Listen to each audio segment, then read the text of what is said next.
Hello students, I am Sumit Chedia, your physics faculty from Motion Foundation Division, and once again I am back with the lecture number 5 of magnetic effect of electric current. Fifth lecture के साथ हम start करने वाले हैं कुछ ऐसे topics जो इस साल पेपर से कट गए हैं लेकिन हमारे लिए इंपॉर्टेंट हैं अगर हम किसी भी ओलंपियाड में पार्टिसिपेट करने वाले हैं या कर रहे हैं तो।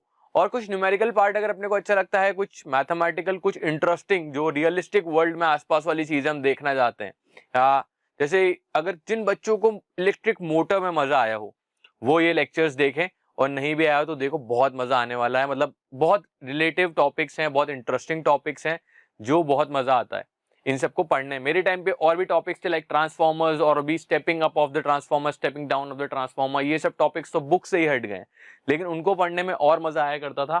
आज हम जो टॉपिक हैं कवर करने वाले हैं बेसिकली वो टॉपिक्स होंगे types of generators. Types of generators के अंदर क्या मेनली हम दो तरीके के जनरेटर्स पढ़ते हैं, AC generators and DC generators. AC is alternating current and second is DC, that is direct current, alternative current and direct current.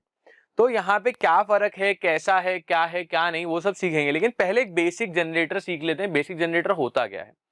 इससे पहले जो मैंने लेक्चर में पढ़ाया था that's the concept of EMI, electromagnetic induction. Electromagnetic induction जिन बच्चों को पता नहीं है उनको ये थोड़ा सा अजीब सा लगेगा, लेकिन अगर पता नहीं है तो पीछे वाला लेक्चर जाके पढ़ें ताकि रिलेट कर पाए। अब यहाँ पे इसके अंदर वही EMI वाला कॉन्सेप्ट है जो वापस अपने पास आने वाला है, बैक टू बैक कंटिन्यू होने वाला है।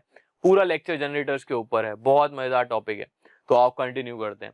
तो लॉजिकली EMI के अंदर क्या हो रहा था कि हम उसको मैग्नेटिक फ्लक्स के अंदर किसी भी इलेक्ट्रिक कॉइल को मैग्नेटिक फ्लक्स का चेंज दे रहे थे। Change in the magnetic flux in a coil results in the presence of या induced current, results in the presence of induced current. क्या मैं इंड्यूस हो रहा था या प्रेजेंट हो रहा था या जागृत हो रहा था, मैंने अलग अलग वर्ड्स का यूज किया था वहां पे। तो हमारा जो करंट है वो आ जा रहा था, वो पैदा हो रहा था इनटू द कॉइल व्हेन या जब, दोनों इंग्लिश हिंदी दोनों चल रहा है, तो व्हेन या जब कि मैं इसके अंदर चेंज ऑफ इलेक्ट्रिक फ्लक्स करूं। तो लॉजिकली जनरेटर का जो प्रिंसिपल है वो वही है। The electric generator works on the principle that when the straight conductor is moved in a magnetic field, कि straight conductor को move करो magnetic field को या magnetic field को change करो straight conductor के अंदर, the current is induced in the conductor, the current induced, और इसे कहते हैं induced current, the process को कहते हैं electromagnetic induction। अब यहाँ पे पता चलेगा जनरेटर्स तो वैसे हम लाइफ में देखते ही आए हैं, हमारे कोचिंग इंस्टीट्यूट के बाहर या घर के बाहर या हॉस्टल्स के बाहर या अलग अलग जगहों पे स्कूल्स के बाहर जनरेटर हमको देखने को मिलता है जो मैकेनिकल एनर्जी को इलेक्ट्रिकल एनर्जी में कन्वर्ट करता है। पहले क्या हो रहा था, अगर मैं रिलेट कराऊं आपको इलेक्ट्रिक मोटर से, तो यहाँ पे आपको दिमाग में चमकेगा कि वहां में इलेक्ट्रिकल एनर्जी दे रहा था। प्लग लगाते हैं अपन अपने सॉकेट के अंदर एंड देन बटन को ऑन करते हैं, वहां से इलेक्ट्रिक करंट पास होकर हमारी मोटर को मिलता है एंड देन वो फिन घूमता है ताकि मेरा water pump from the underground tank to the ऊपर वाली टंकी है, जो भी आप उससे पंप कराना चाहते हैं वो चीज वो करके देता है। तो इलेक्ट्रिकल एनर्जी को मैकेनिकल एनर्जी के अंदर अगर यूटिलाइज करते हैं या कन्वर्ट करते हैं तो वहां पे इलेक्ट्रिक मोटर आता है। लेकिन अगर इसका उल्टा प्रोसेस इलेक्ट्रोमैग्नेटिक इंडक्शन के अंदर भी समझाया था कि अगर उसका उल्टा करना है कि मैकेनिकल एनर्जी को मैं इलेक्ट्रिकल एनर्जी में कन्वर्ट करना चाहता हूं, कि मैं कॉइल को घुमाता रहूं और देन मैं उससे इलेक्ट्रिसिटी जनरेट करना चाहता हूं, तो उसे कहेंगे जनरेटर। जनरेट कर रहे हैं ना बच्चों, क्या करंट जनरेट कर रहे हैं। EMI हमने इलेक्ट्रोमैग्नेटिक इंडक्शन एक प्रोसेस पढ़ा भी था। और यही करंट अगर मैं स्मॉल अमाउंट में जनरेट करता हूं तो उसे कहते हैं डायनामो। डायनामो नाम का एक इलेक्ट्रिकल डिवाइस होता है जो logically come amount of energy, electrical energy मुझे जनरेट करके देता है। The conversion of mechanical energy into electrical energy is called generator, जो करके देता है जो भी मेरे को टिपिकल इलेक्ट्रिकल मशीन है या इलेक्ट्रिकल इक्विपमेंट है। The small generators are called dynamo, कि भाई डायनामो नाम से एक ऐसी चीज होती है, छोटे जनरेटर्स होते हैं जो कम अमाउंट ऑफ इलेक्ट्रिकल एनर्जी बना के देते हैं। तो यहाँ पे हो क्या रहा है, एक कॉइल है, बीच में मैंने गैल्वेनोमीटर लगाया है, समझ जाते होंगे गैल्वेनोमीटर मेरे बच्चों क्या करता है, यहाँ पे अपने को बताता है कि वहां करंट प्रेजेंट है कि नहीं है। अमाउंट ऑफ करंट कौन बताएगा, एमीटर बताएगा। अमाउंट ऑफ पोटेंशियल डिफरेंस बताता है वोल्टामीटर। इसे इलेक्ट्रिसिटी जो चैप्टर है इलेक्ट्रिसिटी उसके अंदर हम रिलेट कर चुके हैं। यहाँ पे सिर्फ मैं आपको ऊपर की बात बता रहा हूँ। तो ठीक है, अगर मैं यहाँ पे फ्लक्स का चेंज करूं, मैग्नेटिक फ्लक्स मतलब number of magnetic field lines या नंबर ऑफ मैग्नेटिक फील्ड या अमाउंट ऑफ मैग्नेटिक फील्ड इस कॉइल के थ्रू चेंज करूं, कैसे चेंज करूंगा, या तो मैंने तीन तरीके बताए थे। तीन तरीके, पहला तरीका या तो मैग्नेट को पास लाऊं, दूसरा तरीका या तो मैं कॉइल को पास लेके जाऊं, तीसरा तरीका rotation of the coil, orientation of the coil change करूं, चौथा भी बताया था कि मैं एरिया ऑफ, जो भी हाइपोथेसिस मेथड था कि एरिया ऑफ द कॉइल बड़ा छोटा करता रहूं या उसकी इलेक्ट्रिकल एनर्जी या मैग्नेटिक एनर्जी को बढ़ा दूं। बहुत सारे प्रोसेसेस बताए थे। लॉजिकल सबसे सिंपल वाला मैं ट्राई करता हूं कि मैग्नेट को पास लेता हूं और देन फुट दूर लेके जाता हूं, मैग्नेटिक फ्लक्स बढ़ जाएगा और फिर कम हो जाएगा, जिसकी वजह से क्या होगा, एक इलेक्ट्रिसिटी इंड्यूस हो जाएगी, इलेक्ट्रिक चार्ज इसमें इंड्यूस हो जाएगा। तो लाते हैं फटाफट इसको पास में लाने की वजह से क्या हुआ, अगर यहाँ देखोगे तो थोड़ा सा चेंज देखने को मिलता है मुझे। यहाँ पे गैल्वेनोमीटर के अंदर क्या देखने को मिलता है, थोड़ा सा नीडल जिस तरफ झुकती है मुझे पता है कि उसके सजदे में झुक जाती है जहां पे मेरे को करंट आ रहा होता है। डायरेक्शन पे अभी हम बात नहीं करते, डायरेक्शन पे लेंज लॉ और हमारा कौन सा, कुछ तो गड़बड़ है दया वाला, फ्लेमिंग्स राइट हैंड लॉ, ये दो लॉस थे हमारे पास जिन्होंने हमें हेल्प करी थी कि भाई करंट की डायरेक्शन पता करने के अंदर इनटू द इलेक्ट्रिकल कॉइल या इलेक्ट्रिकल सर्किट। ठीक है, तो यहाँ पे क्या था कि अगर मैं इसको पास लाया तो इसमें थोड़ा सा करंट इंड्यूस हुआ और वापस दूर ले गया तो वापस थोड़ा सा करंट इंड्यूस हुआ। लॉजिकली यहाँ होता है कि जब मेरा मैग्नेटिक फ्लक्स में चेंज आया कि बढ़ गया या घट गया, तो बढ़ते टाइम तो एक डायरेक्शन होगी और पीछे जाते time opposite direction of the current होगी। ये भी सिखाया था मैंने आपको, ये बेसिक्स है। पीछे वाले लेक्चर जो बच्चे पढ़ के आ रहे हैं उनको बड़ा मजा आ रहा होगा कि सर ये बहुत जल्दी जल्दी मजा आ रहा है। अगर रियल लाइफ में ये एक्सपेरिमेंट करना है कि इलेक्ट्रिसिटी जनरेट करनी है बाय रोटेटिंग द कॉइल, तो वो बच्चों वाली खिलौनों वाली मैग्नेट देखी थी, मतलब बच्चों वाली इन द सेंस अब सभी बच्चे हैं, मैं भी अंदर से एक बच्चा ही हूँ। तो एक खिलौने के अंदर जो अपनी मोटर निकलती है, मैग्नेट नहीं मोटर निकलती है, उस मोटर को क्या करना, साइकिल के साइड में टायर रहता है, टायर के पास जो रिम रहती है वहां पे किसी जुगाड़ से अगर आपने चिपका दिया एंड देन जो दो उसमें से सॉकेट्स या वायर्स निकल रहे होते हैं उन वायर्स को कनेक्ट करके ऊपर एक छोटी एलईडी बल्ब की तरह अपन हैंडल पे लगाएं, तो जितनी तेज आप साइकिल चलाओगे ना, जितनी जल्दी ज्यादा तेज वो मोटर रोटेट करेगी, उतनी तेज वो बल्ब जलेगा, पता है। तो आप as a free electricity generate कर सकते हो जब आप साइकिल चला रहे हो। बहुत इजी एक्सपेरिमेंट्स हैं, ये सब चीजें हमारी पुरानी इलेक्ट्रिसिटी में भी, मतलब पुरानी इलेक्ट्रिकल व्हीकल्स में यूज होती थी या अभी भी यूटिलाइज होती हैं कई कई जगहों पे, जैसे फ्रिक्शन एनर्जी या ब्रेकिंग एनर्जीज है, तो ये सब चीजें यूटिलाइज होती हैं। ये चीज आप डीप डाइव करोगे तो पता चलेगी, लॉजिकली यहाँ तक अपनी किताब में है तो मैंने आपको बताया, लेकिन वो एक्सपेरिमेंट अगर मन है तो जरूर करके देखना। कोई भी एक्सपर्ट एडवाइस की जरूरत नहीं है, कोई भी एक्सपेरिमेंट, कोई नई चीज खरीदने की जरूरत नहीं पड़ेगी, बहुत मजा जरूर आएगा। साइकिल में दोस्तों को बताओगे कि मैंने कुछ ऐसा इन्वेंट कर दिया है जो अभी तक आप में से किसी के दिमाग में नहीं आया होगा। ये आइडिया किसी के दिमाग में नहीं आता, बहुत पुराना आइडिया है, शायद तक मैं बूढ़ा होता जा रहा हूँ, पर नहीं, ये चीज अच्छी चीज है। तो यहाँ पे ये होता है जनरेटर्स के बारे में बेसिक इंट्रोडक्शन की, कौन से प्रिंसिपल पे काम करते हैं। अब जान लेते हैं कितने टाइप के जनरेटर्स होते हैं। मैंने बताया दो टाइप के जनरेटर्स होते हैं। फर्स्ट वन जो आएगा दैट इज ऑल्टरनेटिव करंट या एसी जनरेटर। यहाँ पे क्या है कि कॉन्सेप्ट हमने देखा है मोटर जैसा ही दिख रहा है, अभी बताऊंगा इनमें क्या होता है कैसे होता है, पहले नाम जान लेते हैं। सेकेंडली जो आएगा that is DC current, that is हमारा डायरेक्ट करंट जनरेटर। दोनों अगर एक्सपेरिमेंट्स या दोनों के दोनों अपैरेटसेस को अगर आप कंपेयर करेंगे तो लॉजिकली यहाँ बहुत छोटे छोटे मतलब डिफरेंसेस दिखेंगे। दोनों में कॉमन दिखेगा ये मैग्नेट, कि भाई यहाँ पे एक मैग्नेट है और मैग्नेट हमने बताया कि थोड़ी सी कर्व कॉनकेव शेप की लेते हैं। क्यों लेते हैं वो भी अगर आपको पता है, पुराने लेक्चर्स देखें तो अच्छी बात है, नहीं देखे तो सब बताया जाएगा, वापस थोड़ा सा इंतजार करो, सब्र करो, ठीक है। यहाँ पे हमने एक कॉपर कॉइल ली है, वहां पे भी हमने एक कॉपर कॉइल ली है, यहाँ पे कार्बन ब्रशेस लिए हैं, वहां पे भी B1 B2 और वहां पे भी B1 B2 हमने कार्बन ब्रशेस लिए हैं। यहाँ पे गैल्वेनोमीटर लिया है, सिमिलर यहाँ पे गैल्वेनोमीटर लिया है, हमें पता है। और भी हम चीज लेते हैं यहाँ पे क्या, रोटेशन। अब यहाँ पे इस चीज को रोटेट कराएंगे, कैसे कराएंगे कॉइल को वो अपन सीखेंगे। लॉजिकली यहाँ पे एक छोटा सा चेंज दिख रहा होगा दोनों के डिफरेंस की, द डिफरेंस इज दीज। इस चीज से आप फ्रेंडली हैं, इन्हें अपन ने मोटर में भी यूज किया था, इसे कहते हैं split rings, SPLIT, split rings. इन्हें कम्यूटेटर भी कहते हैं, हाफ रिंग कम्यूटेटर। यहाँ पे ये हाफ नहीं है, ये फुल है, इन्हें कहते हैं फुल रिंग कम्यूटेटर या स्प्लिट नहीं कह के स्लिप रिंग्स कहते हैं। यहाँ पे होता है ये slip rings, SLIP, slip RINGS rings, slip rings. यहाँ पे स्प्लिट रिंग्स, स्प्लिट मतलब दो टुकड़े मैंने स्प्लिट कर दिया, काट दिया। स्लिप मतलब स्लिप कर रहा है, स्लाइड कर रहा है। अब मेनली पहले क्या मैं आपको एसी जनरेटर पढ़ाने वाला हूं, तो एसी जनरेटर के ऊपर थोड़ा सा ध्यान देके उस डायग्राम को अच्छे से पढ़ते हैं और वो किस प्रिंसिपल पे काम करता है, वर्किंग कैसी है, कंस्ट्रक्शन कैसा है, करंट कौन सा जनरेट होगा, उसके अंदर एसी और डीसी में कुछ तो डिफरेंस होगा, नहीं तो अगर एक जैसा होता तो फटाफट एक ही बार में पढ़ लेते हैं। मैं बहुत सारा बोल रहा हूँ तो फटाफट समझ भी लेते हैं कैसे क्या होना चाहिए। थोड़ा into the board deep dive भी करते हैं।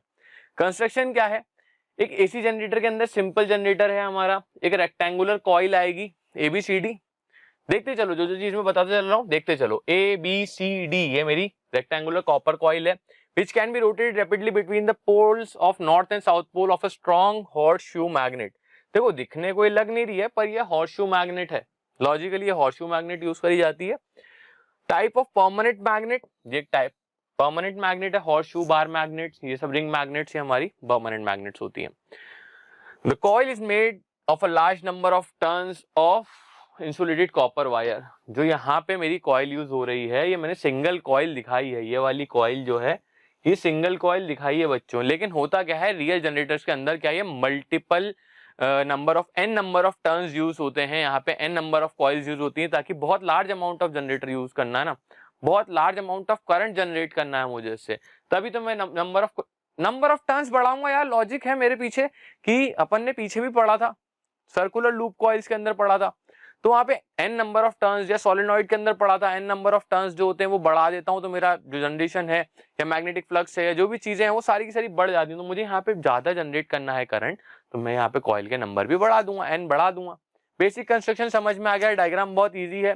करंट को यूज किया गया है स्लिप रिंग्स SLIP, वापस लिख के दिखा रहा हूं, या तो स्लिप रिंग्स बोलना सीख लो बच्चों इसको, या तो फुल, वहां पे क्या था स्प्लिट रिंग या हाफ रिंग कम्यूटेटर्स, यहाँ पे ये फुल रिंग्स है ना, फुल रिंग कम्यूटेटर।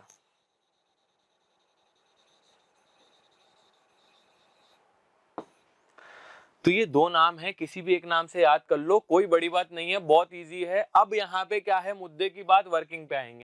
अब क्या करेंगे इसको थोड़ा जूम इन करके देखते हैं, इसके मतलब अपैरेटस कंस्ट्रक्शन के अंदर और क्या बड़ी चीजें, मेन जो चीज है वो इसके अंदर ही तो है, स्लिप रिंग्स या फुल, क्या बताओ नीचे कमेंट में बताना, मैं दूसरा नाम नहीं बता रहा तुमको, फटाफट दूसरा नाम नीचे कमेंट में बता दो। एसी जनरेटर का कंस्ट्रक्शन है, यहाँ पे हमने थोड़ा जूम इन करके देखा है, लॉजिकली यहाँ पे मुझे कुछ चीजें देखने को मिल रही हैं। दो रिंग्स देख रही हैं, दो रिंग्स का नाम है, एक का नाम है R1 एक का नाम है R2, यहाँ पे कार्बन ब्रशेस है जिसका नाम है B1 और B2। तो यहाँ पे मुझे पता है कि जो B1 है वो R1 से कनेक्टेड है और B2 जो है वो R2 से कनेक्टेड है। यहाँ पे ये सब चीजें क्लियर हैं, ये चीज रोटेट करेगी। अब इसको रोटेट करने के लिए भैया, जनरेट करने के लिए क्या होते हैं, हम या तो हाइड्रो एनर्जी को यूज करते हैं, पानी गिराते हैं हमारे डैम्स के अंदर से नीचे ताकि टरबाइन घूमे, टरबाइन की हेल्प से इसको घुमा दो, नहीं तो हमारे क्या कहते हैं थर्मल एनर्जी प्लांट्स होते हैं ताकि हम उस वाटर को स्टीम में कन्वर्ट करें एंड देन स्टीम को यूज करें ताकि वो टरबाइन घूमे। तीसरा विंड मिल के अंदर यूज कर सकते हैं, डायरेक्टली विंड को यूज कर सकते हैं, नहीं तो एक आदमी लगा दो इसके पीछे कि भाई दौड़ाता रहे घुमाता रहे, तेरी ही नौकरी है, तुझे ही करना है, कैसे करना है मुझे पता नहीं है पर तुझे करना है, वो कॉन्टिन्यूसली घूमते रहना चाहिए, तभी मेरा गैल्वेनोमीटर या मेरा बल्ब है जो जनरेट कर रहा है, मतलब जनरेट तो ये कॉइल ही कर रही है, सिस्टम ही कर रहा है, पर गैल्वेनोमीटर है वो मुझे बताता रहे कितना करंट जनरेट हो रहा है, जो बल्ब है या मेरे घर की इलेक्ट्रिसिटी है वो जलती रहे। या हैमस्टर देखें, हैमस्टर कॉन्टिन्यूसली दौड़ते रहते हैं तो वहां पे एक बल्ब जलता रहता है, यूएस में कभी कभी ये, वैसे तो इस ब्रूटलिटी ऑन एनिमल्स, बट ये चीज एज एन एक्सपेरिमेंट आप कहीं पे लगा सकते हो, जैसे मैंने साइकिल वाला एक्सपेरिमेंट बताया। अब वहां पे कुछ भी करो लेकिन वो कॉइल घूमते रहनी चाहिए, कॉइल घूमते रहनी चाहिए, जब तक वो घूमेगी तब तक आपका बल्ब जलता रहेगा, तब तक आपकी इलेक्ट्रिसिटी जनरेट होती रहेगी।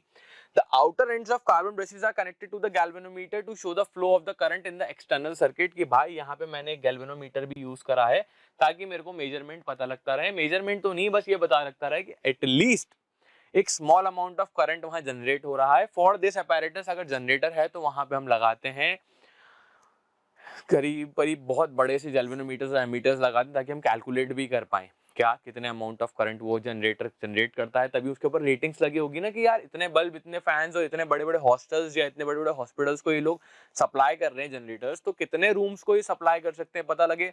कोई इमरजेंसी पे बेड पे हो, उसका ऑक्सीजन मास्क चल रहा हो और वहां पे जनरेटर एक स्मॉल अमाउंट ऑफ करंट का लगा रखा है और वो जनरेट ही नहीं कर पाए तो वो बंदा मर जाएगा, एक death due to the generator, due to the failure of the electrical equipment हो जाएगी, तो वहां प्रॉब्लम है। तो हम एक उसके ऊपर रेटिंग होती है कितना वो करंट जनरेट करेगा कितना नहीं करेगा, हमें पता चलता रहता है। तो बेसिकली हम आगे बढ़ते हैं, यहाँ पे एसी करंट के बारे में मुझे पता चलेगा working of the AC current, कि काम कैसे करता है। मैंने बताया कि यार टायर के अंदर मोटर लगा दो, मोटर जितनी देर घूमती रहेगी उतनी तरीके से अपने उतनी देर तक अपने को बल्ब जलता दिख जाएगा। मतलब ये कॉइल जितनी देर तक घूमती रहेगी उतनी देर तक मेरा करंट पैदा होता रहेगा। क्या होता रहेगा? करंट पैदा होता रहेगा। बार बार समझा रहा हूँ, दिमाग में डाल लेना, बहुत ईजी है, पेपर में नहीं आ रहा इसका मतलब ये नहीं है कि पढ़ने की जरूरत नहीं है, पढ़ोगे तो आगे बढ़ोगे।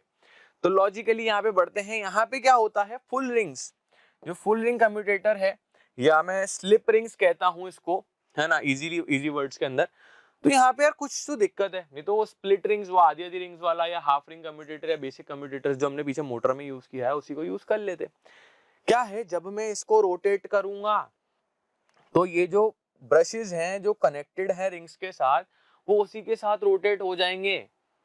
और एसी करंट के अंदर पता है सबसे बड़ा ये होता है, सबसे बड़ी चीज जो मैं अभी कंक्लूजन जो निकलने वाला थोड़ा सा आइडिया दे देता हूँ, ये जो करंट होता है ना, हाफ अ साइकिल के लिए पॉजिटिव और हाफ अ साइकिल के लिए नेगेटिव आता है करंट।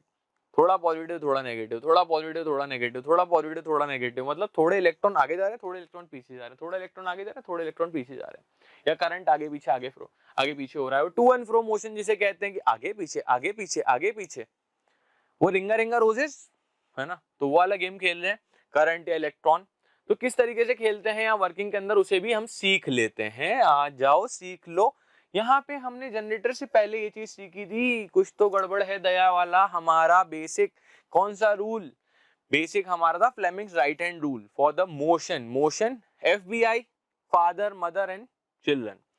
F फॉर फोर्स या मोशन कहते हैं इस कंडीशन में, M for mother that is हमारा मैग्नेटिक फील्ड, या FBI जो अपन लेते हैं, I हमारा करंट होता है, या C फॉर करंट होता है। FBI से ले लो या फादर मदर चिल्ड्रन से ले लो, चाइल्ड से ले लो, अपना अपना अंदाजा है, आप इजीली इस चीज से निकाल सकते हैं। बहुत इजी कॉन्सेप्ट है। Left hand rule right hand rule कहाँ लगाने कैसे लगाने आपको मैंने सिखा दिया है। यहाँ पे देखो डायरेक्शन ऑफ द फोर्स मिली हुई है, करंट मतलब कहाँ से कहाँ मुझे करंट जाएगा ये पता लगाना है। फर्स्ट हाफ की बात हो रही है। फर्स्ट हाफ को बच्चों हम क्या कहते हैं, 0 डिग्री रोटेशन। मतलब अगर मेरे हाथ में, यहाँ पे ये चीज है, मैं इसको रोटेट करूं, ऐसे ही करूंगा। मतलब लॉजिकली बात क्या हो रही है कि जो मैंने ओरिएंटेशन चेंज करने वाली बात कही थी यूनिफॉर्म मैग्नेटिक फील्ड से, यूनिफॉर्म मैग्नेटिक फील्ड यही चीज थी, इससे मैंने ओरिएंटेशन चेंज करने की बात करी थी। अब ओरिएंटेशन कैसे चेंज कर रहा हूं, मान के चलता हूं बच्चों, एक एक्सपेरिमेंट मेरी उंगलियों से मेरे हाथों से देखो, ये मेरी क्या है ओरिएंटेशन और ये मेरी मैग्नेटिक फील्ड्स है। तो अगर ये दोनों की दोनों 90 डिग्री पे हैं या 90 डिग्री मतलब 0 डिग्री पे, अभी तो 0 डिग्री पे हैं, तो इनके बीच में एंगल 0 डिग्री। तो यहाँ पे जो मेरा वर्क आउटपुट या करंट आउटपुट होगा वो 0 होगा। ठीक है। अगर थोड़ा सा टेढ़ा है और मैं यहाँ से ये निकालने की कोशिश कर रहा हूँ, तो हो सकता है 2 3 4 मैग्नेटिक फील्ड लाइंस उससे निकल जाएं। और उसके बाद जब बिल्कुल सीधा है, बिल्कुल ये सीधा है और मैं सारी की सारी मैग्नेटिक फील्ड लाइंस जो उससे निकालने की कोशिश कर रहा हूँ मैक्सिमम 90 डिग्री पे है, 90 डिग्री पे है, 90 डिग्री पे हमारा मैक्सिमम वर्क आउटपुट निकलता है। तो यहाँ पे मैंने बताया था कि ये जो चीजें हैं ये कॉनकेव शेप में क्यों रखी जाती है, ताकि यहाँ पे जो एंगल बने that would be of 90 degree, ताकि मेरा मैक्सिमम आउटपुट निकल पाए। 0 डिग्री में मेरा मिनिमम आउटपुट होगा। इस चीज को डायग्राम के साथ भी समझाया था बच्चों मैंने कि अगर मैं ऐसे रख देता हूँ अपनी फील्ड, मतलब क्या कहते हैं मैग्नेटिक फील्ड ऐसे जा रही है और यहाँ पे मैं इस तरीके से रखूं, एक इस तरीके से रखूं और एक थोड़ा सा इस तरीके से रखूं और यहाँ से भी मैग्नेटिक फील्ड पास हो रही है, तो मैक्सिमम जो आएगी इसमें जाएगी फर्स्ट में, सेकेंडली जो जाएगी वो इसमें जाएगी और थर्डली जो 0 आएंगी वो इसमें जाएंगी। यहाँ पे ये आपको समझ में आ गया होगा।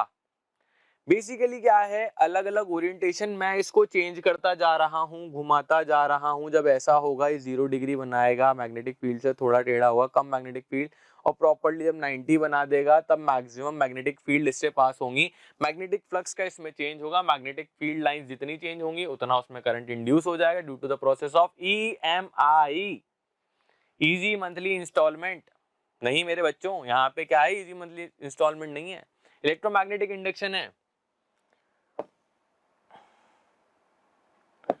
यहाँ पे इलेक्ट्रोमैग्नेटिक इंडक्शन का प्रोसेस यूज हो रहा है, तो कैसे आगे बढ़ते हैं। अब यहाँ पे मैं इसको थोड़ा सा अपराइट पोजीशन में ऊपर से देखने की कोशिश करता हूँ, तो ये चीज ऐसी से देखने को मिलेगी। अलग अलग पार्टिकल के अंदर, अलग अलग पाथवे के अंदर मैं करंट देखने की कोशिश करता हूँ। यहाँ पे ये अंदर की तरफ है, यहाँ ये बाहर की तरफ है। तो अब फटाफट magnetic field right hand law को यूज करके मैं फटाफट पता करना चाहता हूँ किसमें क्या है, यहाँ पे निकालने की कोशिश करता हूँ। फर्स्ट ए बी में निकालने की कोशिश करता हूँ। तो मैग्नेटिक फील्ड लाइंस तो यहाँ से यहीं जा रही है ना, मैग्नेटिक फील्ड लाइन तो मेरी फर्स्ट 4 फिंगर से होती है, ठीक है। अब यहाँ पे जो मेरी फोर्स है ये क्रॉस डायरेक्शन अंदर की तरफ है। फोर्स या मोशन, ये देखो, ये फोर्स, ये मैग्नेटिक फील्ड लाइन, ये फोर्स ऊपर थी, मैंने अंदर भेज दी। तो थर्ड जो मेरा करंट है, ये वाली जो नीचे वाली फिंगर है, ये करंट को बताएगी, तो नीचे की तरफ मेरा करंट जाएगा। मैग्नेटिक फील्ड लाइन भी इधर भी डिनोट करी गई है बच्चों। फर्स्ट हाफ की बात हो रही है, कोई आगे नहीं बढ़ा, कॉन्सेप्ट कोई डीप नहीं गया है, वही चीजें चल रही हैं जो समझ में आ रही हैं। पीछे समझता है, मोटर इजी लग रहा है तो ये भी इजी लगेगा, बहुत मजेदार टॉपिक है। अब अगर मैं आगे लेके आता हूँ थोड़ा सा, क्या सेकंड बीसी के अंदर मैं पता करता हूँ क्या करंट कहाँ से कहाँ जा रहा है, डायरेक्शन ऑफ द करंट निकालने की कोशिश करूंगा। तो मैग्नेटिक फील्ड लाइन भी ऐसे जा रही है और मेरा बीसी है वो भी ऐसे ही है। दोनों के बीच में कितने डिग्री का एंगल है, 0 डिग्री का। बड़ा बड़ा अंडा, तो इसके अंदर 0 डिग्री है, कुछ भी लॉजिकली करंट पास नहीं होने वाला। अब तीसरी जो डायरेक्शन बचती है वो बचती है मेरी सीडी की। तो सीडी के अंदर भी मेरे बच्चों पता करने की कोशिश करते हैं। मेरा ये जो है, ये है डॉट वाला स्ट्रक्चर, इस तरीके का स्ट्रक्चर है। तो मेरा मैग्नेटिक फील्ड ने अभी भी जगह बदली है, मैग्नेटिक फील्ड लेफ्ट से राइट, नॉर्थ से साउथ ही जाती है, तो यहाँ से यहाँ ही जाएगी। गाना गा लो। उसके बाद ये आ रहा है थम मेरा आया ऐसे ऊपर, ऊपर तो नहीं जा रहा, ये तो आ रहा है बाहर, आउट ऑफ द बोर्ड, तो ऐसे आया। तो ये जो चीज थी, मेरा मिडिल फिंगर था, ये कहाँ जा रहा है, ये ऊपर की तरफ जा रहा है, तो मेरा करंट जा रहा है इस तरीके से। तो लॉजिकली अगर मैं direction of the current in the whole circuit निकालने की बात करूं तो कैसे निकलेगा। करंट पहले गया डी से सी, सी से बी, बी से ए, एंड देन फिर यहां से जो भी नीचे ब्रशेस आ रहे थे। अब इसकी डायरेक्शन प्रॉपर्ली मैंने लिखी है। पहले यहाँ पे था B2 से गया, कहाँ गया, B2 से। B2 से गया कहाँ पे, हमारे R2 पे। B2 से गया R2 पे, रिंग से अपने यहाँ चला गया, रिंग से गया D पे, D से C, C से B, B से A, D C B A। A से जब नीचे की तरफ आएगा तो सबसे पहले A के आगे आएगा R1 और R1 से आगे बढ़ जाएगा B1, ब्रश 1 की तरफ। तो हमेशा जो करंट है वो फॉलो करता है कौन सा path, from the higher potential to the lower potential. अगर हायर टू द लोअर जा रहा है तो हायर बच्चों मेरा यहाँ पे B2 था ना, B2 से B1 ही तो गया ना, तो यहाँ पे हायर पोटेंशियल पे बच्चों B2 आ गया और लोअर पोटेंशियल पे B1 आ गया। अब हायर पोटेंशियल करंट हमेशा, डायरेक्शन ऑफ करंट बात करी जा रही है, तो ये पॉजिटिव टू नेगेटिव टर्मिनल जाता है ना, पॉजिटिव टू नेगेटिव टर्मिनल जाता है। तो पॉजिटिव मेरा यहाँ हो गया B2, जबकि नेगेटिव हो गया B1। समझ में आया। अब ये हुई हाफ साइकिल की बात। हाफ साइकिल अगर मैं ये बात करता हूं तो ये कहां से कहां तक की बात हुई, क्या B2 से B1 जब मेरा करंट पहुंचा, B2 से B1 मेरा करंट पहुंचा, half a cycle, half a rotation मेरी कंप्लीट हुई। तो ये मेरा पॉजिटिव का रिजल्टेंट है कि ऊपर की तरफ ऐसे यहां तक आ गया। अब अगर ये आ गया तो ये फ्लिप करेगा लॉजिकली नेक्स्ट साइकिल के अंदर। जब ये हाफ साइकिल कर चुका है तो ये फ्लिप करेगा, अपनी साइड्स फ्लिप करेगा। तो साइड्स फ्लिप कैसे करेगा देखते हैं। After half revolution the sides AB and CD of the coil with interchange, कि AB और CD जो है वो इंटरचेंज हो जाएंगी। AB और CD इंटरचेंज होने की वजह से देखो डायरेक्शन बदल गया, पहले AB इधर था, CD इधर था। अब AB इधर आ गया और CD उधर चला गया, जबकि अपने मैग्नेट सब कुछ वही है।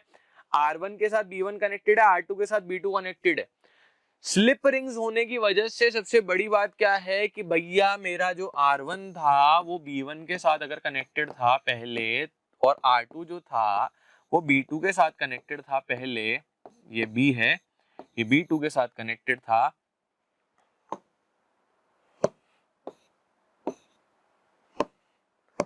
ये B2 के साथ कनेक्टेड था।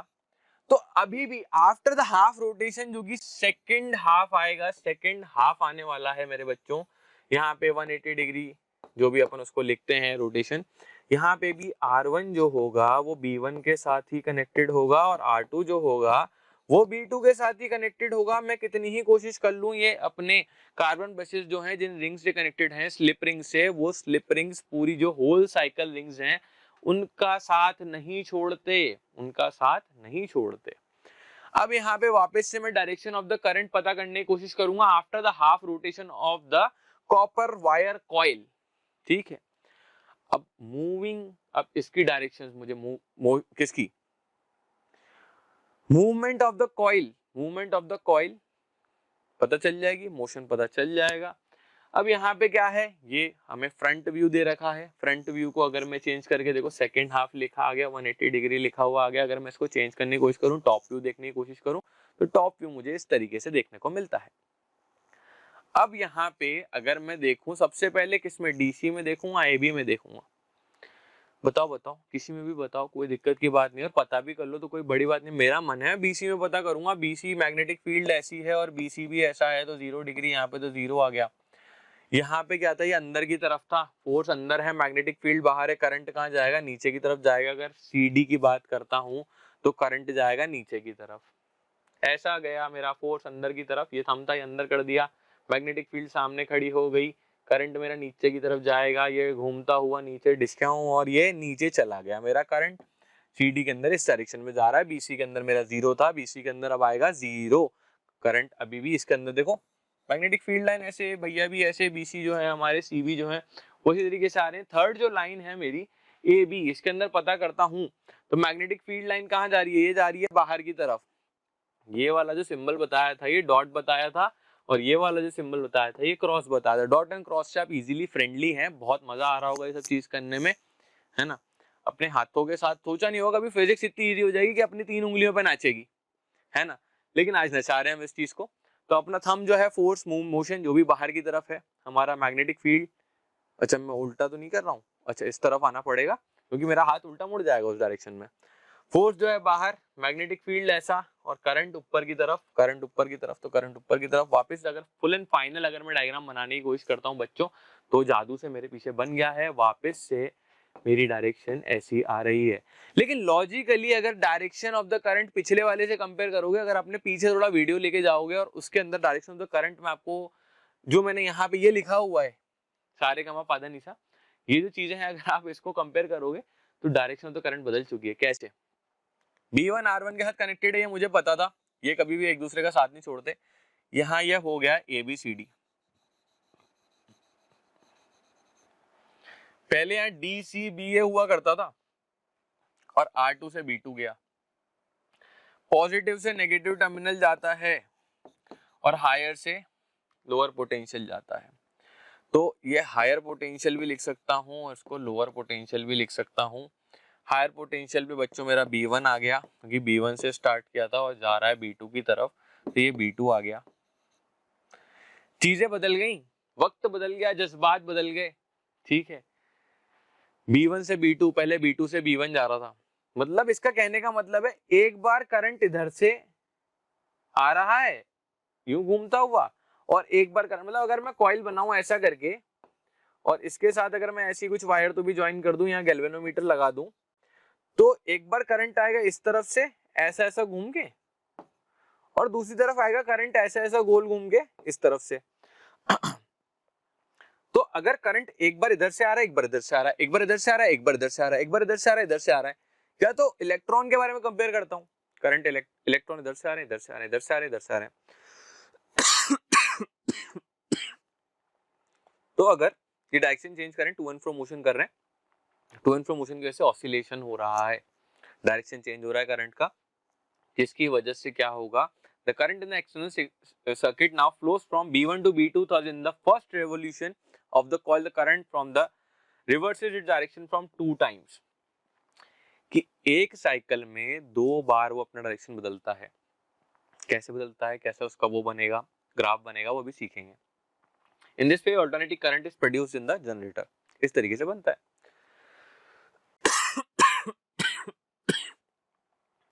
अगर मैं इस तरीके से देखूं, ग्राफ बनाने की कोशिश करूं, तो फर्स्ट हाफ का तो मुझे पता है पॉजिटिव, सेकेंड हाफ का बनेगा नेगेटिव। तो हाफ साइकिल में यहाँ पे ये वाले एरिया में पॉजिटिव आएगा फर्स्ट हाफ में,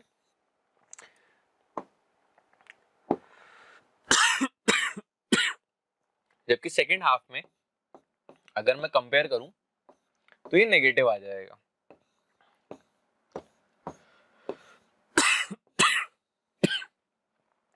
ठीक है, फर्स्ट हाफ में पॉजिटिव, सेकंड हाफ में नेगेटिव। लॉजिकली समझ में आ गया, बार बार करंट चेंज हो रहा है, बार बार करंट चेंज हो रहा है, अपनी डायरेक्शन चेंज कर रहा है आफ्टर एवरी हाफ रोटेशन। यहाँ पे हमें पता चल गया कि एक साइकिल में 2 बार करंट चेंज हो रहा है, एक पॉजिटिव दे रहा है हाफ साइकिल, एक नेगेटिव दे रहा है हाफ साइकिल, एक पॉजिटिव हाफ साइकिल, एक नेगेटिव हाफ साइकिल मुझे पता चल रही है। मतलब 2 बार डायरेक्शन बदल रहे हैं, 2 times direction is changing, 2 direction या 2 टाइम्स लिख दो यहाँ पे, 2 टाइम्स डायरेक्शन इज चेंजिंग। ठीक है, ये चीज समझ में आई हमारे एसी जनरेटर के ऊपर की भैया कैसे काम करता है। मैंने उसे कॉइल को घुमाया, आधा घुमा तो उसने डायरेक्शन अलग दी, आधा और घुमा तो उसने डायरेक्शन अलग दी, लेकिन वहां पे क्या था, जो R1 था रिंग 1 वो ब्रश 1 के साथ कनेक्टेड था from the starting till the end, और R2 जो था वो B2 के साथ कनेक्टेड था from the starting till the end. क्या मोटर के अंदर ऐसा हो रहा था क्या? मतलब ही नहीं है। पाती नहीं सुलझती हुई, स्प्लिट रिंग्स थे, रिंग्स जो है वो कॉइल्स के साथ चेंज हो जा रही थी, तो ब्रशेस वहीं टिके हुए थे, लेकिन वो ओरिएंटेशन चेंज हो जा रहा था। वो पर्पस जो था, जो अपना कह सकते हैं पॉजिटिव और नेगेटिव टर्मिनल था, वो चीज चेंज हो जा रहा था। अगर चेंज हो जा रहा था तो हम वहां पे कहाँ किसकी बात करेंगे? सेकेंडली हम बात करने वाले हैं डीसी जनरेटर की। पर डीसी जनरेटर से पहले लॉजिकली अगर अपन घर के आसपास कहीं पे भी अगर आप देखो घर के अंदर, तो एसी करंट आ रहा है, डीसी करंट आ रहा है, थोड़ा दिमाग दौड़ाओ, घोड़े दौड़ाओ दिमाग के। लॉजिकली हमारे घर में या आसपास जो जनरेटर्स होते हैं वो हमारे काम करते हैं किस पे? हमारे एसी करंट पे काम करते हैं। क्यों एसी करंट पे काम करते हैं वो सब आपको मतलब डीप डाइव करने में पता चलेगा। ऑल्टरनेटिव करंट डायरेक्ट करंट से बहुत इजी होता है यूज करना, लॉन्ग डिस्टेंस पे हम उसको ट्रांसमिट कर सकते हैं, और उसके और भी फायदे होते हैं, वो in the end of the lecture में आपको अच्छे से बताऊंगा। पर यहाँ पे पहले जान लेते हैं इसके कहने का मतलब क्या है। हमारे जो इलेक्ट्रिकल इक्विपमेंट्स होते हैं, जनरेटर होते हैं, वो एसी करंट पे डिजाइंड होते हैं, और जो इलेक्ट्रिकल इक्विपमेंट्स होते हैं वो एसी करंट के हिसाब से ही बनाए जाते हैं। यहाँ पे इंडिया के अंदर फ्रीक्वेंसी सेट की जाती है 50 हर्ट्ज की। 50 हर्ट्ज की क्यों सेट करी जाती है? 50 हर्ट्ज से क्या मतलब है? 50 हर्ट्ज से मतलब है बच्चों कि भाई वो 50 बार तो पॉजिटिव सिग्नल देगा, 50 टाइम्स अपना नेगेटिव सिग्नल देगा, और कितनी बार डायरेक्शन चेंज करेगा? 2 टाइम्स करता है तो 100 टाइम्स जो है वो डायरेक्शन चेंज करेगा, डायरेक्शन को चेंज करेगा। ये चीज समझ में आ गई होगी। ये चीज हमारे घर में यूज होती है, एसी करंट आता है, पैरेलल कनेक्शंस यूज होते हैं, हर तरीके का घर का इक्विपमेंट समझ में आने लगा है। ये थोड़ा आगे थोड़ा पीछे, थोड़ा आगे थोड़ा पीछे चलता है। अब यहाँ पे सेकंड तरीके के जनरेटर की बात करते हैं, जो मैं आपके लिए बचा के रखा था। बहुत इजी, बहुत सिंपल टॉपिक। अगर एसी समझ में आया तो सेकंड डीसी भी बहुत समझ में आएगा। ऑल्टरनेटिव करंट जनरेटर, और सेकंड था डायरेक्ट करंट जनरेटर। तो यहाँ पे बस इतना सा फर्क था, ज्यादा कुछ फर्क नहीं था। यहाँ पे स्लिप रिंग्स यूज कर रहे हैं, स्लिप SLIP, स्लिप रिंग्स। यहाँ पे यूज कर रहे हैं स्प्लिट रिंग्स, SPLIT। एक L का फर्क है बच्चों, है ना, ऐसे गलत मत लेना। पर यहाँ पे ये है कि हम हाफ रिंग्स कम्यूटेटर वहां यूज करते हैं और फुल रिंग कम्यूटेटर यहाँ यूज करते हैं। वहां स्प्लिट रिंग कहते हैं, यहाँ स्लिप रिंग कहते हैं। कोई ज्यादा बड़ी बात नहीं है, कोई दुखदाई नहीं है। बस पिक्चर यहाँ उलझती है कि भैया यहाँ पे R1 B1 के साथ कनेक्टेड था, R2 B2 के साथ कनेक्टेड था, और from the first 0 degree rotation till the 180 degree rotation वो उन्होंने अपना साथ, अपनी दोस्ती नहीं तोड़ी। लेकिन यहाँ पे जो है कि हर हाफ रोटेशन के बाद S1 और S2 जो मेरे स्प्लिट रिंग्स हैं वो अपने दोस्त बदल लेते हैं, B1 और B2 अपने दोस्त बदल लेते हैं। होता है ना, कुछ टाइम के बाद दोस्ती बेस्ट फ्रेंड्स चेंज हो जाते हैं, तो हर कुछ टाइम के बाद अपने बेस्ट फ्रेंड बदल लेते हैं। लेकिन ये है पक्के यार, ये कभी अपनी दोस्ती छोड़ते नहीं है, जय वीरू की तरह। ठीक है, तो आगे इसके बारे में और थोड़ा पढ़ते हैं। तो डीसी जनरेटर क्या चीज है, डायरेक्ट करंट क्या है। In order to obtain direct current, logically हमें डायरेक्ट करंट चाहिए। डायरेक्ट करंट का मतलब है कि ऐसा करंट जो खुद की डायरेक्शन एक ही तरफ रखे, चेंज ना करे। क्योंकि पीछे वाले में तो हमने देख लिया कि वो अपनी डायरेक्शन चेंज करता है हर हाफ साइकिल के बाद। यहाँ पे अपनी करंट की डायरेक्शन चेंज नहीं करेगा। बाबा वो थक गया दौड़ दौड़ के, इसने कहा मैं तो हार मानता हूं, मैं एक की तरफ दौड़ूंगा। तो हम यहाँ पे रिप्लेस करते हैं slip rings of the AC generator with a commutator या split rings of the DC generator. ये वाले अपैरेटस को मैं यहाँ से ऐसा भेजता हूँ ये वाले अपैरेटस में।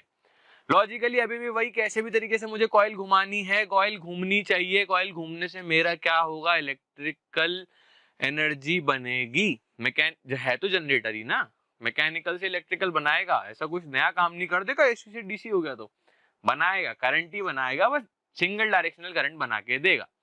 सिंगल डायरेक्शनल करंट कैसे बना के देगा, इसकी वर्किंग, इसका कंस्ट्रक्शन, इसके ग्राफ्स, इसके बारे में थोड़ा सा जान लेते हैं। छोटी छोटी चीजें हैं, मोटर का जस्ट उल्टा वर्जन है। मोटर के अंदर हम कुछ नहीं कर रहे थे, सेम अपैरेटस के अंदर यहाँ पे बैटरी लगा रखी थी, कुछ मतलब ऐसा कोई खतरनाक काम नहीं कर दिया मैंने। यहाँ बस मैंने ये छोटी सी बैटरी लगा के दी थी, है ना, मतलब ये सेल है और ऐसे ऐसे करके जो भी ये अपैरेटस है, यहाँ पे अपना नॉर्थ पोल, ये साउथ पोल, और ये यहाँ पे मेरा पूरा का पूरा ये स्लिप रिंग अपैरेटस है, और ऐसे ऐसे करके जो भी है ये just opposite to the electric motor, बस यहाँ बैटरी की जगह गैल्वेनोमीटर लगा दिया गया है और कुछ नहीं किया गया। A simple DC generator consists of a rectangular coil, ये याद हो गया होगा, गाना ABCD नाम से हमारी rectangular coil है, which can be rotated rapidly between the north and south pole of the strong horseshoe type permanent magnet। भाई horseshoe permanent magnet के अंदर अपन ने घुमा डाली है। The coil is made up of large number of turns, की मैंने बताया ज्यादा नंबर ऑफ टर्न्स हैं क्योंकि ज्यादा नंबर ऑफ अपने को करंट जनरेट करना है। अब वर्किंग के बारे में बात कर लेते हैं। वर्किंग फटाफट फटाफट ले आओ वापस से, कौन सा हाथ, कौन सा वाला करोगे भाई, जल्दी बताओ, मन की आवाज चिल्ला के बोलो, यहां तक आवाज आनी चाहिए। तो यहाँ पे मुझे आवाज आ रही है, हाँ, और थोड़ा जोर से फटाफट। तो यहाँ पे बच्चों की आवाज आती है और मेरे मन को बताती है कि राइट हैंड रूल यूज करो। सर कुछ तो गड़बड़ है। जब हमें पता करना होता है करंट के बारे में तो हम पता करते हैं maximum right hand rule. Generator के अंदर हम यूज करते हैं राइट हैंड रूल, जबकि मोटर के अंदर या हमें फोर्स के बारे में पता करना होता है तो हम यूज करते हैं लेफ्ट हैंड रूल। तो ये चीजें क्लियर हो गई होंगी। हम थोड़ा आगे बढ़े, फटाफट फटाफट इस चीज को मैं ऊपर से देखने की कोशिश करता हूँ। फर्स्ट हाफ की बात है ये, फर्स्ट हाफ की बात है। थोड़ा स्पीड में पढ़ रहे हैं क्योंकि मजा आ रहा है, थोड़ा स्पीड में पढ़ रहे हैं क्योंकि मजा आ रहा है, क्योंकि मुझे लगता है कि जैसे टॉपिक बहुत फ्लुएंसी में चलता है ना तो बहुत आनंद आता है ना। थोड़ी देर के लिए एक ब्रेक लेना चाहिए, 2-5-10 मिनट के लिए, लेकिन अगर आप 1 घंटा पढ़ रहे हो उसमें कम से कम 40-45 मिनट्स का आपका सेशन रहना चाहिए कि नॉन स्टॉप पढ़ना है, नॉन स्टॉप, है ना। मतलब मेरे टाइम पे मैं ये करता था, मेरी प्रैक्टिस ये रहती थी कि मैं नॉन स्टॉप 40-45 मिनट्स पढ़ूं, 15 मिनट खुद को ट्रीट दूं, 15 मिनट खुद का मतलब वेस्टेज टाइम रखूं हर घंटे में, क्योंकि मन नहीं मानता यार, दिल है कि मानता नहीं। तो वैसा सा मन रहता था, नहीं तो मैं खुद के लिए ट्रीट रख देता था। ऐसा लगता था कि अगर कल के टेस्ट में टॉप 100 में मेरी रैंक आती है तो मैं खुद को पिज्जा और एक बर्गर या कुछ भी, एक मतलब कुकी या कुछ तो भी अच्छा सा जो मेरा फेवरेट था, जिसके लिए पूरा मंथ इंतजार करता हूँ कि अगर मेरा रिजल्ट इतना अच्छा आया then I will go for it.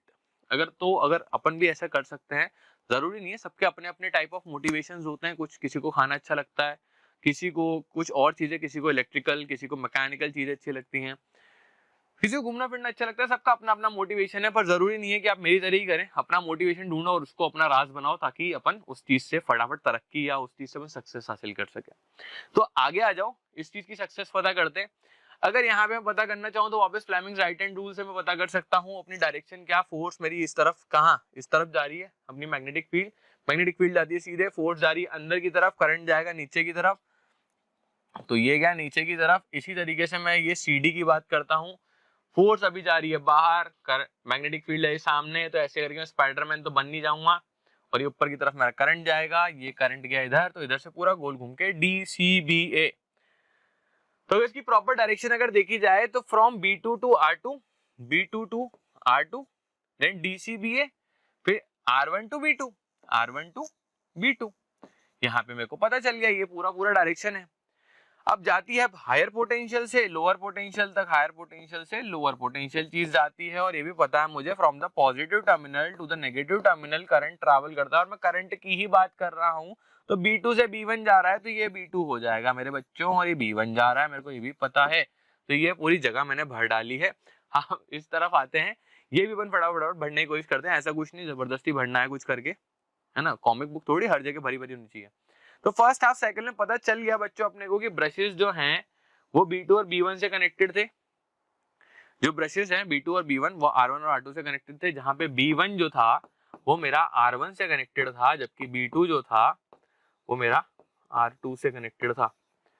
अब अगर मैं यहाँ पे एक्सटर्नल सर्किट को थोड़ा सा, इतना हो गया, ये हाफ सर्कल हो गया है, मतलब हाफ रोटेशन हो गया है, हाफ रोटेशन और करने की कोशिश करता हूँ, मैंने इसको घुमा डाला, क्यों, हिला डाला ना, तो इसको घुमाने की कोशिश करते हैं, शिवाजी द बॉस का डायलॉग, यहाँ पे फटाफट इसको पिक्चर में बहुत देखने लगा हूँ आजकल, ऐसा लग रहा है, तो इसको घुमा डाला। मैं कह रहा हूँ उल्टा घूमते से ही ए बी इस डायरेक्शन में आ गया और सी डी इस फेस की तरफ मतलब आ गया। अब मैं यही बोलना चाह रहा हूँ कि ये ऐसे ऐसे घूम गया, मतलब ऐसा था और ये ऐसा हो गया, पलटी खा गया।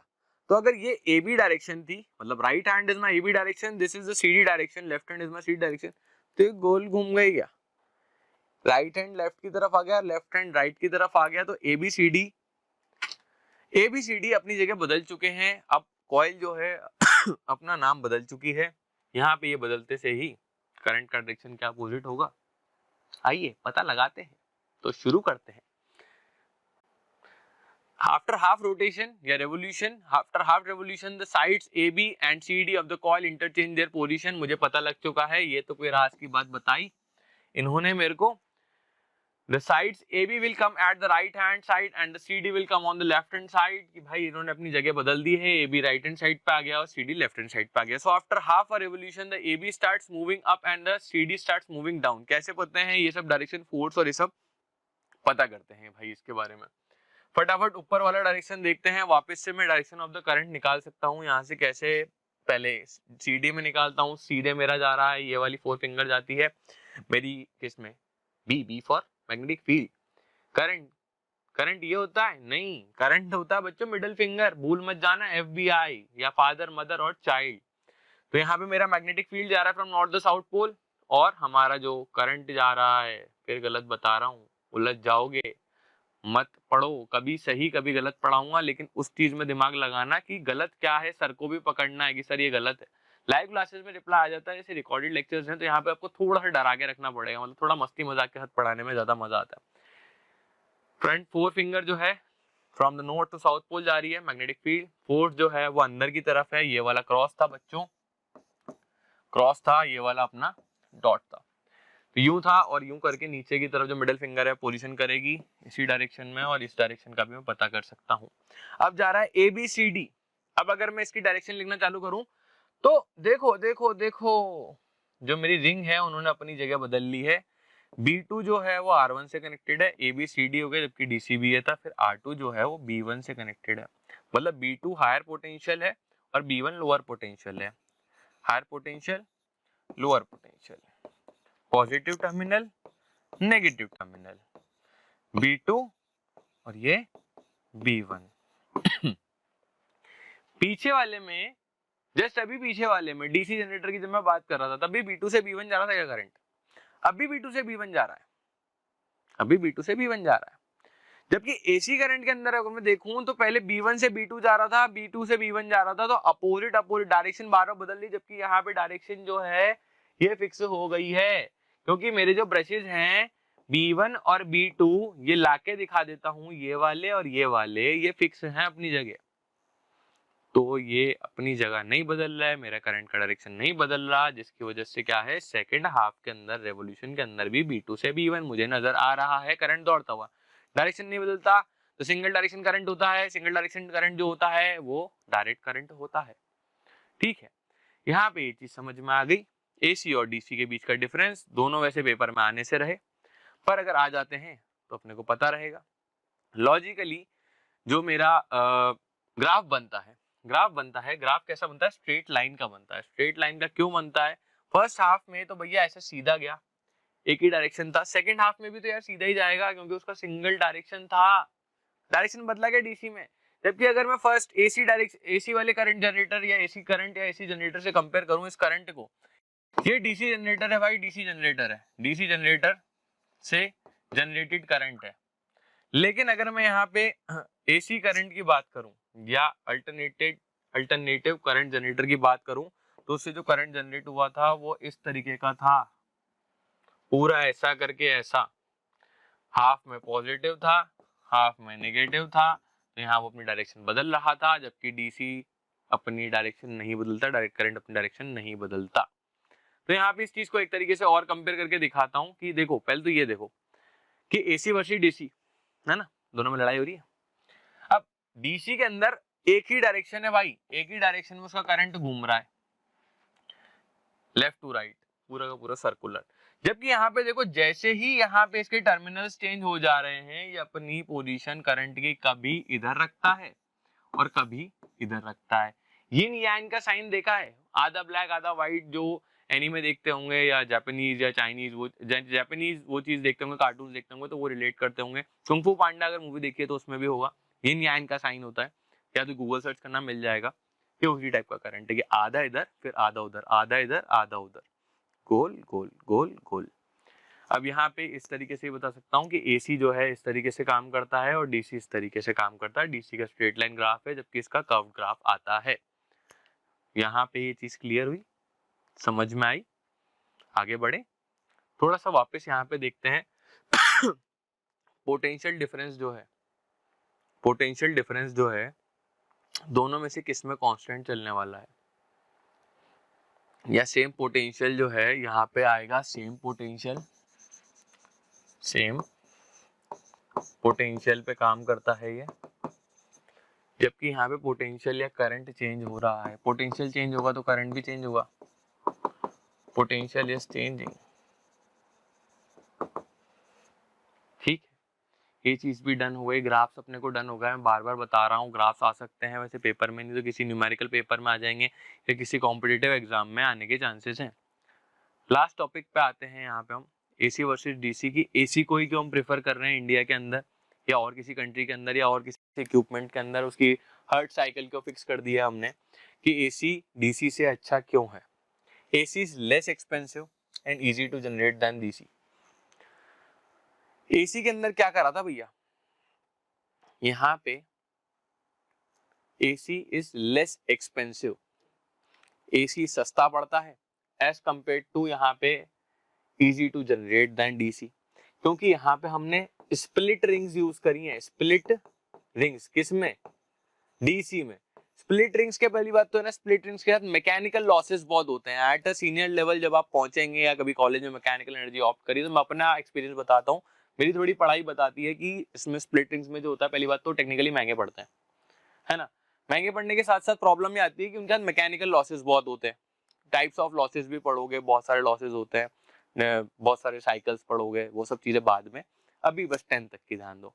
मैकेनिकल लॉसेस हैं, लॉजिकली स्प्लिट रिंग्स बहुत महंगी पड़ती हैं। यहाँ पे दूसरा आता है, the distance covered by AC is more than that of the DC. अगर राजस्थान में कोई जनरेटर है या पावर प्लांट है, तो ऐसा तो नहीं है हर स्टेट का, हर छोटी छोटी सिटी का हमने अपना पावर प्लांट बना रखा हो। दिल्ली का अपना हो, हरियाणा का अपना हो, हिसार का अपना हो, छोटी छोटी जगहों का, जम्मू कश्मीर का खुद का पावर प्लांट, तो जरूरी नहीं है।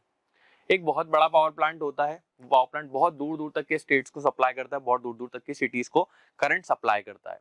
तो अभी मैंने इलेक्ट्रिसिटी चैप्टर के अंदर ये भी पढ़ाया था कि हर सब्सटेंस या हर मेटल या नॉन मेटल या हर चीज का अपना खुद का कुछ एक रेजिस्टेंस होता है।